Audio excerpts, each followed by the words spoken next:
GV sir உங்ககிட்ட அடுத்து வந்து ஒரு 5 minutes கொஸ்டின்ஸ் கேட்க போறோம். Okay, choose the correct answer மாதிரி தான். ரொம்ப சிம்பிளா இருக்க போகுது.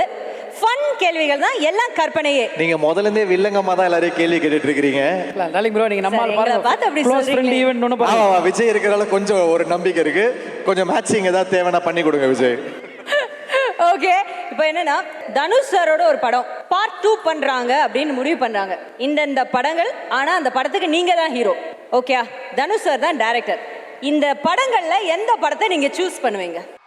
துள்ளுவதோ இளமை, திருடா திருடி, பொல்லாதவன், அசுரன், இதுல எது நீங்க சூஸ் பண்ணுவீங்க? அவரு டைரக்ட் பண்ணா அவர் டைரக்ட் பண்ணுவாரு. இப்போ அதே ரோல் நீங்க பார்ட் 2ல நடிக்கிறீங்க. ஓகேவா? நம்ம யங்கா ஒன்னு சூஸ் பண்ணுவோம். தில்லுவதிலமை 2 பண்ணுவோம். ஓஹோ,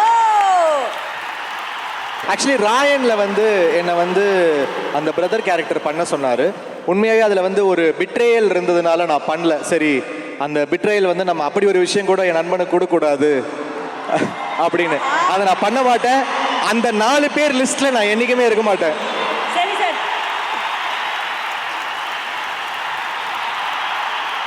இப்போ வந்து துள்ளுவதோ இளமை படம் பண்றோம். பார்ட் 2 நீங்க தான் ஹீரோ, சார் தான் டைரக்டர்.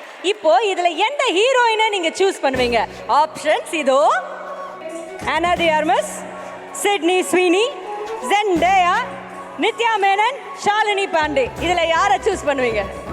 கற்பனை கேள்வியே. அது சிங்கிள் ஹீரோயின் படமா இருக்கும்னு யார் சொன்னது?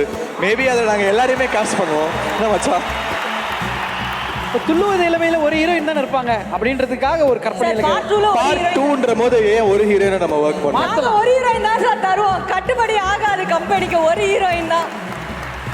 நமக்கு ஆனா டி ஆர்மஸ் ஓகே தான்.